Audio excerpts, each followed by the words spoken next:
Hi everyone, welcome back to explore literature. इस video के अंदर हम डिस्कस करने वाले हैं आपका GE course introduction to Indian constitution. तो उसकी थर्ड यूनिट हम डिस्कस करेंगे जिसका नाम है obligations of state and duties of the citizen. तो अगर आपने चैनल को अभी तक सब्सक्राइब नहीं किया है तो प्लीज़ वो कर लीजिए because we are very near to 10K, तो जल्दी से वो भी करवा दीजिए। तो आज का हमारा टॉपिक है fundamental rights and DPSP. Fundamental rights होते हैं ऑब्लिगेटरी, मतलब कि वो तो आपको मिलेंगे ही, वो आपसे कोई नहीं छीन सकता। सिर्फ कुछ रिस्ट्रिक्शंस होते हैं उन पे, जैसे कि राइट टू लाइफ होता है, फ्रीडम ऑफ स्पीच होता है। तो इस तरीके से आपको अपने राइट्स का यूज़ करना है कि सामने वाला परेशान ना हो। For example, right to speech मुझे भी है और आप सबको भी है। अब इसका मतलब ये नहीं है कि मेरे को राइट ऑफ स्पीच है तो मैं कुछ भी बोलूँगी, यहाँ पे आके मैं कुछ भी बोलने लग जाऊँ जो कि आपके सेंटिमेंट्स को, आपकी फीलिंग्स को हर्ट करे।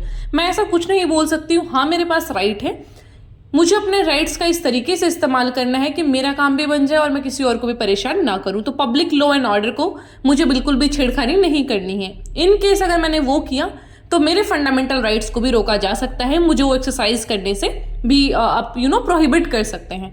तो ये तो है फंडामेंटल राइट्स।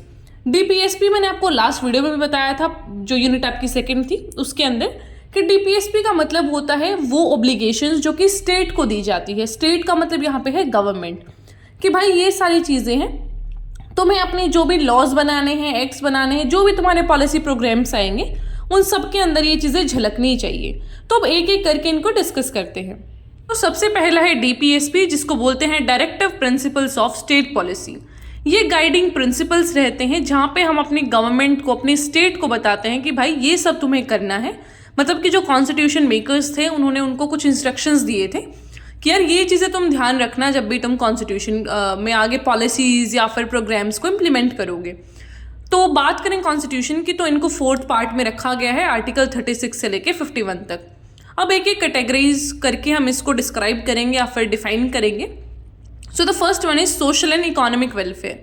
मतलब कि जो सोशल हमारा एक आउटलुक है, सोशलिस्ट सोसाइटी है, जो उसको प्रमोट करने के लिए, मतलब कि जो गवर्नमेंट है वो ही सारी चीज़ों को संभालेगी और सबके विकास की ओर ध्यान देगी। तो इसमें आता है आर्टिकल 38, जहाँ पे बोला जाता है कि भैया आपको सोशल ऑर्डर और जस्टिस को प्रमोट करना है। अब जस्टिस हमारे प्रियम्बल में भी 3 तरीके का दे रखा है, सोशल, इकोनॉमिक एंड पॉलिटिकल। तो इस तरीके से आपको अपनी सारी पॉलिसीज, प्रोग्राम, स्कीम्स लेके आनी है जहाँ पे जस्टिस प्रमोट हो और सोशल ऑर्डर की भी हम बात करें। Then is article 39। आर्टिकल 39 में आपके 5 गोल्स हैं। सबसे पहला है कि भाई सारे सिटीजन्स को आप अच्छी तरीके से उनका रोजगार देंगे। दिस आर नॉट ऑब्लिगेटरी, तो अब कोई ये नहीं कहेगा कि कहाँ सबको रोजगार मिला है। हाँ, ये बातें सिर्फ लिखी गई हैं और वो ट्राई करते हैं कि ये इम्प्लीमेंट हो। ज़रूरी नहीं कि वो हर एक इंसान को दे पाएँ, because we have less funds और बहुत बड़ा हमारा नेशन है, तो we can not ask them. Second target है कि जो सारा मटेरियल रिसोर्स हैं उनको इक्वली डिस्ट्रीब्यूट करो सबके बीच। तीसरा है कि भाई एक आदमी के पास सारी वेल्थ नहीं होनी चाहिए। ऐसा नहीं कि सारे लोग गरीब हैं और 4 लोगों के पास आपने सारा वेल्थ इकट्ठा कर रखा है। फिर आता है equal pay for equal work, कि औरतों और जो मर्द हैं उनको सेम पे मिलना चाहिए। जिसने जितनी देर काम किया उतना उसको काम का पैसा दो उसका। ऐसा नहीं है कि औरत को कम पैसा मिलेगा and the male will be paid more, ऐसा नहीं होना चाहिए। फिर आता है कि हेल्थ की प्रोटेक्शन करो वर्कर्स और चिल्ड्रन के। So this are all the targets in article number 39। फिर इसके बाद आता है आर्टिकल नंबर 39 का ए, जो कि बात करता है जस्टिस और लीगल राइट्स की।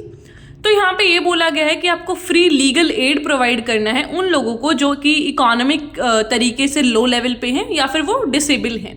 मतलब कि आपको ये जो 2 कैटेगरीज हैं, इकोनॉमिक तरीके से जो लोग लो लेवल पे हैं और डिसेबल्स, उनको फ्री लीगल एड प्रोवाइड करनी है। मतलब आपको लॉयर्स प्रोवाइड करने हैं गवर्नमेंट की साइड से। फिर आता है एम्प्लॉयमेंट एंड वर्कर्स राइट। तो इसमें आर्टिकल 41 आ जाता है, जहाँ पे हम बात करते हैं right to work, education, public assistance की, एम्प्लॉयमेंट के केसेस में, ओल्ड एज में और डिसेबलमेंट में। तो 3 कैटेगरीज है यहाँ पे, जो लोग अनएम्प्लॉयड हैं, जिनकी उम्र बढ़ चुकी है, that is old age, then the disables. फिर आर्टिकल 42 में ये लोग बात करते हैं मैटरनिटी रिलीफ की, कि जो औरतें प्रेग्नेंट हैं उनको किस तरीके से बेनिफिट्स मिलेंगे, किस तरीके से उनके जो प्रोग्राम्स एंड पॉलिसीज हैं वो फ्रेम किए जाएंगे। फिर आता है आर्टिकल 43, जहाँ पे हम लिविंग वेज की बात करते हैं, decent standard of life. Living wage का मतलब है कि आप खाना, पानी, शेल्टर, ये जो 3-4 चीज़ें होती हैं इंपॉर्टेंट, वो अफोर्ड कर पा रहे हैं। फिर आता है आर्टिकल 43 का ए, जहाँ पे हम बात करते हैं कि किस तरीके से आप सिक्योर कर रहे हैं पार्टिसिपेशन ऑफ वर्कर्स को और मैनेजमेंट कैसे हो रहा है इंडस्ट्रीज़ का। तो ये सारे आर्टिकल्स आप ट्राई करना कि आप याद कर पाएँ, लेकिन इतना वो डायरेक्ट तो नहीं पूछेंगे। अब कोई 1 मार्कर क्वेश्चन तो है नहीं, या फिर यूपीएससी का प्रीलिम्स तो है नहीं कि वो आपसे सीधा पूछ लेंगे कि आर्टिकल 42 है क्या। तो आप एक मेजर आइडिया रखिए अपने दिमाग में कि किस तरीके की बातें की गई हैं डीपीएसपी में, ताकि आप उसके एग्जाम्पल्स को कोट कर सकें, लिख सकें, बिकॉज ये paper will be very much subjective. तो आपको वो सारी चीज़ें लिखनी है, तो थोड़ा सा याद रखिएगा। फिर हमारा नेक्स्ट आर्टिकल आता है आर्टिकल 45 एंड 46, जो कि एजुकेशन और पब्लिक हेल्थ की बात करते हैं। आर्टिकल 45 में बोला गया है कि 1 साल से 6 साल तक के जो बच्चे हैं उनकी एजुकेशन कैसे करानी है और उनको अर्ली चाइल्डहुड केयर कैसे मिलेगा, वो आर्टिकल 45 में डिस्कस करते हैं। देन इज आर्टिकल 46 जो कि एजुकेशनल और इकोनॉमिक इंटरेस्ट की बात करता है SC ST और वीकर सेक्शंस के। फिर 48 में हम बात करते हैं कि किस तरीके से आपको एग्रीकल्चर को ऑर्गेनाइज करना है, एनिमल हस्बेंड्री में मॉडर्न तरीके ऐसा लेके आने हैं, साइंटिफिक लाइंस पे आपको ये सब करना है, और गाय का स्लॉटर होने का आपको बचाना है, मतलब गाय ऐसा गौ हत्या नहीं होनी चाहिए। और जो ये मिल्च एनिमल्स हैं, ड्रोट कैटल्स हैं, उनको भी आप नहीं मारेंगे, तो उनका प्रोटेक्शन आपको करना है। That is in article 48। 48 के ए में आपके ऊपर यहाँ पे बताया गया है कि प्रोटेक्ट करना है आपको और इम्प्रूव करना है एनवायरनमेंट को। जो फॉरेस्ट एरियाज हैं, वाइल्ड लाइफ है कंट्री की, उनको भी सेफ गार्ड करना है। फिर आता है आर्टिकल 49, जहाँ पे बोला गया है कि भैया देखो, जो हमारे राष्ट्र धरोहर हैं, जो हमारी मॉन्यूमेंट्स हैं, आर्टिस्टिक प्लेसेस हैं, हिस्टोरिकल प्लेसेस हैं, उनको तुम खराब नहीं करोगे। कोई उस पर ऐसा पूरा दिल नहीं बना के आएगा। We have seen in like so many buildings जो सब मॉन्यूमेंट्स में नहीं लोग बना देते हैं, ऐसे नाम वाम लिख के आते हैं। That is a very bad practice. तो आपको वो सारी चीज़ें नहीं करनी है। Be a responsible citizen. फिर आर्टिकल 50 बोलता है कि आपको सेपरेट करना है जुडिशरी को एग्जीक्यूटिव से in the public service of the state, मतलब कि अपना सारा डिवीजन ऑफ पावर रखो। आर्टिकल 51 बात करता है इंटरनेशनल पीस और सिक्योरिटी की, कि भैया आपको इंटरनेशनल पीस और सिक्योरिटी को बढ़ावा देना है। जो भी रिलेशंस है हमारे, उनमें आपको कोई भी हानि नहीं आने देना। मतलब कि फॉर एग्जांपल कि कोई नेशन है जिसके साथ हमारे बहुत अच्छे रिलेशन हैं, फ्रांस कह लो, या फिर रशिया के साथ भी अभी थोड़ा सा चाइना की वजह से प्रॉब्लम्स है, बट स्टिल अच्छे हैं, we can not deny that. तो उनको आपको ख़राब नहीं करना है। फोस्टर रिस्पेक्ट, आपको इंटरनेशनल लॉज की, ट्रीटी ऑब्लिगेशंस की रिस्पेक्ट करनी है। जो भी इंटरनेशनल डिस्प्यूट रेजोल्यूशन के मेथड्स हैं, उनको भी आपको मानना है। तो this are all the things in article 51। तो हमने सारे डीपीएसपी यहाँ पे डिस्कस कर लिए। अब बात करते हैं क्रिटिसिज्म की, कि डीपीएसपी को क्रिटिसाइज क्यों किया जाता है। सबसे पहली बात है नो लीगल फोर्स, कि इनका कोई लीगल फोर्स नहीं है, सिर्फ लिख दिए गए हैं, ज़रूरी नहीं कि इनको कोई माने ना माने। Then the second thing is illogically arranged, कि कोई चीज़ कहीं लिख रखी है, कहीं इन्वायरमेंट प्रोटेक्शन करवा रखा है, कहाँ पे पंचायत आ जाती है, कहीं मैटरनिटी रिलीफ सिस्टम आ जाता है। तो ये सारी चीज़ें अच्छे से अरेंज नहीं है। फिर है कॉन्जर्वेटिव, कि ये ना कॉन्जर्वेटिव अप्रोच लेके चलते हैं बिल्कुल। इन्होंने बहुत ही मॉडर्न तरीके से या फिर जो नई नई चीज़ें हैं उनको इंक्लूड नहीं किया है।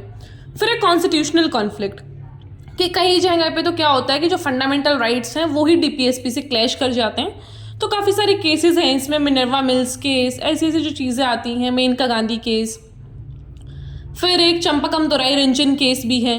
तो आपको ये सारे केसेस वगैरह मुझे नहीं लगता ध्यान रखने पड़ेंगे, but still I will share that picture. जो भी मेरे नोट्स हैं मैं आपको शेयर कर दूंगी टेलीग्राम पे, you can join the channel there.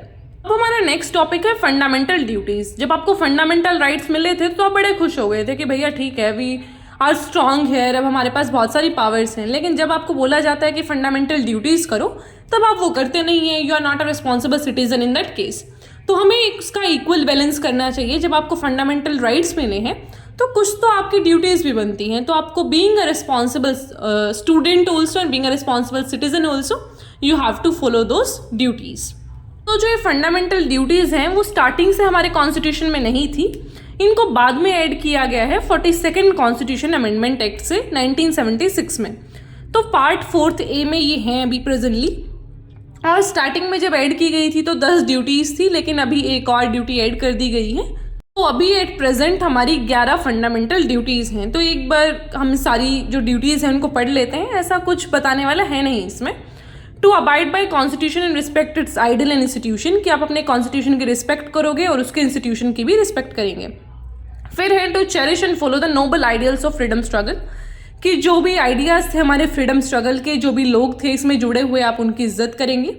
आपको अपहोल्ड करना है, प्रोटेक्ट करना है सोवेरेनिटी, यूनिटी और इंटीग्रिटी ऑफ द नेशन को। अपने देश के लिए आपको यूनाइट होकर खड़े रहना है।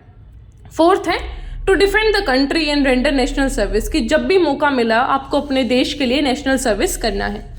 पांचवा है to promote harmony and spirit of common brotherhood, कि आपको भाईचारा ऐसा बना के रखना है, you don't have to destroy that, कोई रिलीजियस या फिर कॉम्युनल टेंशंस आपको नहीं बनानी है। सिक्स्थ है to value and preserve the rich heritage of nation's composite culture, कि आपका जो रिच एक हेरिटेज है उसकी ग्लोरी को आपको मेंटेन करके रखना है। सेवंथ में बात की गई है इम्प्रूव और प्रोटेक्ट करने की नेचुरल एनवायरनमेंट को।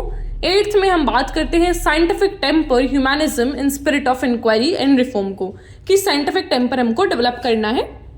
फिर नाइन्थ में है पब्लिक प्रॉपर्टी और जो भी हमारी मॉन्यूमेंट्स एंड एवरीथिंग है उनको आपको सेफगार्ड करना है। 10th में बोला गया है कि आपको ट्राई करना है कि आप सारे स्फीयर्स में एक्सीलेंट प्रूव कर सके। Then the 11th one is कि सबको अपॉर्चुनिटी मिलनी चाहिए पढ़ने की, so it is the right to education, और ये बाद में ऐड हुआ है 86 कॉन्स्टिट्यूशन अमेंडमेंट एक्ट से। Alright, so this are all the fundamental duties. अब देख लेते हैं कि इनको क्रिटिसाइज क्यों किया जाता है। तो सबसे पहला क्रिटिसिज्म है वेगनेस, मतलब कि बहुत ओपन टर्म्स लिख दी गई हैं, कुछ अच्छे से डिफाइन नहीं किया है, कुछ समझ में आने लायक बात है नहीं इसमें। Then the second thing is potential for misuse, कि आपने इस तरीके से उन चीज़ों को दिया है कि जो पॉलिटिशियंस हैं वो उसका मिसयूज़ कर सकते हैं, उनको मिस इंटरप्रेट करके कि भाई ये हमारे कॉन्स्टिट्यूशन में लिखा है, अब तुम्हें इसको ऐसा मानना पड़ेगा या फिर ये लागू हो जाएगा। थर्ड थिंग इज ओवरलैप, कि कुछ ऐसी ड्यूटीज़ यहाँ पे दी गई हैं जो कि लीगल तरीके से ओवरलैप कर रही हैं। फोर्थ है लैक ऑफ पब्लिक अवेयरनेस, कि जब लोगों को पता ही नहीं है कि हमारी ड्यूटीज़ क्या हैं, किस तरीके से हमें अपने राइट्स को एक्सरसाइज करना है, कैसे क्या फंडामेंटल राइट होता है, तो क्या ही वो ड्यूटी कर लेंगे।